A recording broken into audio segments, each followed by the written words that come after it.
अतिशय स्वादिष्ट आणि भरपूर पौष्टिक असणारा आणखी एक हा मोदकाचा प्रकार.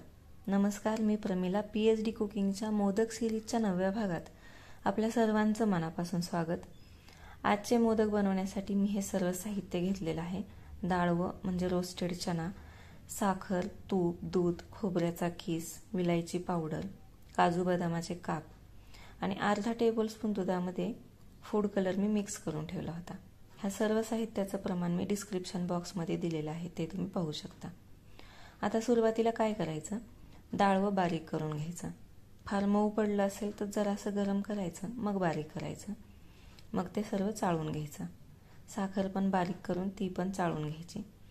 आता सर्व साहित्य रेडी आहे. गॅस चालू करून कढईमध्ये 2 टेबलस्पून तूप घेतले. आणखी 1 ते 1.5 टेबलस्पून तुम्ही एक्स्ट्रा वापरू शकता. त्यामध्ये पाव कप दूध टाकलेलं आहे. मग अर्धा कप आणि 1 टेबलस्पून एवढी पिठी साखर घेतलेली आहे, ती पण ह्यात टाकली आहे. ज्यांना कमी गोड खायची सवय आहे त्यांनी फक्त अर्धा कपच साखर घ्या, वरचा 1 टेबलस्पून घेऊ नका. आणि शक्यतो साखर बारीक करूनच वापरायची, ती लवकर विरघळते. आणि हे अर्धा मिनिटापर्यंतच मी साखर हलवून घेतलेली आहे. मग त्यामध्ये फूड कलर मिक्स केलेलं अर्धा टेबलस्पून दूध टाकलं. अर्धा कप सुक्या खोबऱ्याचा कीस पण टाकलाय. या खोबऱ्यामुळे मोदक जास्त खुसखुशीत लागतो. खोबऱ्याचा कीस पण सर्व मिक्स करून घ्यायचा.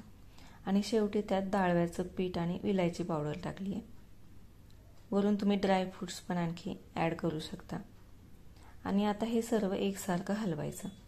आता सारण घट्ट व्हायला 1 मिनिट पण खूप होतो.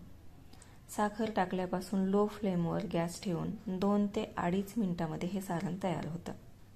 आता गॅस बंद करून सारण बाजूला काढून थंड करायला ठेवायचं.